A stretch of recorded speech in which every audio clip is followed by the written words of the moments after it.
I want to bring in the MEC for Cooperative Governance and Traditional Affairs in Gauteng now, Mzi Khumalo. Mr. Khumalo, thank you so much for joining us. I mean, it is just the most horrific story. Let's start by focusing on the people who don't have a home tonight.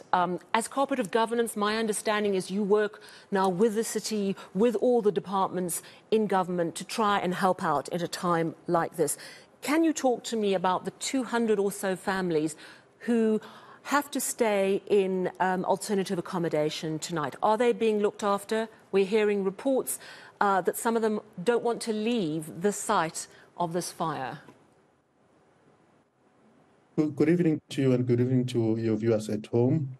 Let's start by sending our condolences to those who lost their loved ones and wish those who are injured a speedy recovery from this unfortunate incident.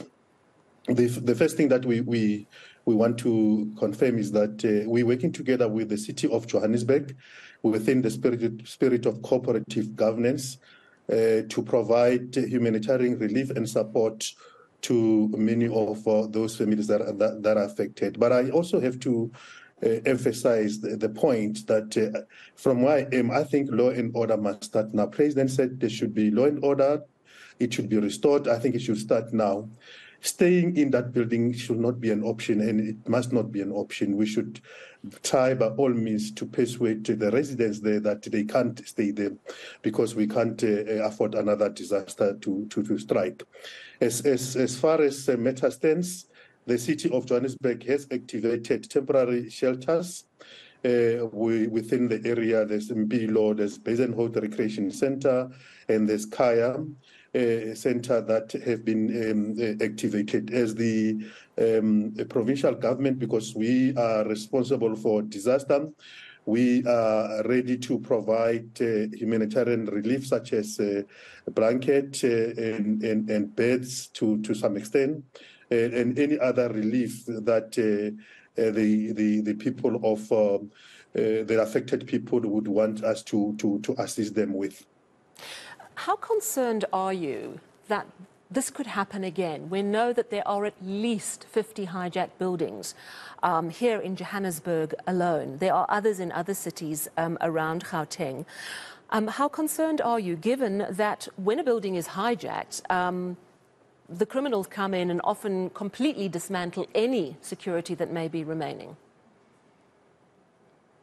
I think the first thing that we need to agree is that hijacking of building is illegal and it should not be tolerated. We can't be discussing as to how we can work around buildings that are hijacked. Hijacking of building is an illegal activity and it must be treated as such. So the first thing there is that we've got to strengthen our cooperative governance and intergovernmental relations to ensure that the police play their part, to ensure that as provincial government we play our part and that municipalities also play their part. But secondly, we've got to ensure that the bylaws are implemented. For instance, we are carrying a responsibility of ensuring that insofar as the bylaws are concerned around issues of optimal delivery of fire services by municipalities to communities, that we've got to do the following. One, we've got to ensure that there's an establishment of provincial oversight mechanism. We've got to ensure that there's adequate linkages and alignment of existing intergovernmental relations and structures within the fire services. And we've got to ensure that there's greater coordination of fire services within the three spheres of government, including creating awareness around the issue of fire services. What does that mean? That it means that if we lived according to all these regulation bylaws, including what the law directs us to do, the local government white paper directs us to do, we would not be in the situation that we are. We would have gone into that building, ensure that all of this are properly observed. Yeah. And if those are not in place, we would have taken a decision. Our major problem in this regard is that we failed to ensure that our own laws are being effected. Yeah, MEC, you make such a good point. And because we know about this PI Act, which is the Prevention of Illegal Eviction, but also what we've learned this evening is that one of the bylaws in the city of Johannesburg is to do with problem properties, which actually gives more power and the responsibility of the city to actually sort out buildings that they know are unsafe for residents, which in a way puts that as the most important thing that has to be acted on. I want to ask you a question which absolutely relates to your role as Cogta MEC. We have seen so much political turbulence in the City Council of Johannesburg since the 2021 local elections. One of the criticisms is that the councillors in the city are so busy fighting with each other, they're not actually doing their job being making sure that problem buildings are not death traps, which is what we've seen today. Do you agree that there's a problem with all this turbulence at local government level in the city of Johannesburg?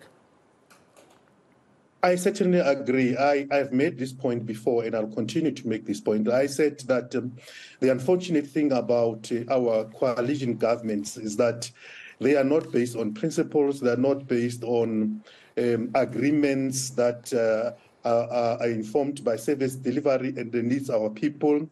None of the coalitions that we have seen that have gone out and said to us, look, this is our pact, this is our agreement, these are the things that we are saying that we're going to address as coalition government.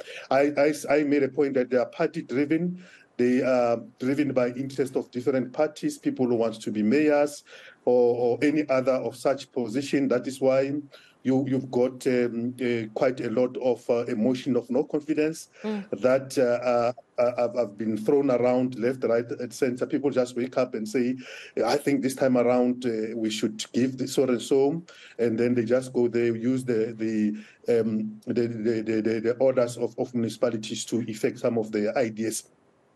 Therefore, we've got to go beyond what we see, and that is why we're arguing that the coalition government should be regulated, and one of the provisions that must be effected in that regulation is that they must put together a service delivery pact, an agreement of service delivery, and say and make that service delivery pact public, so that the resident of that particular municipality must be in a position to hold them accountable.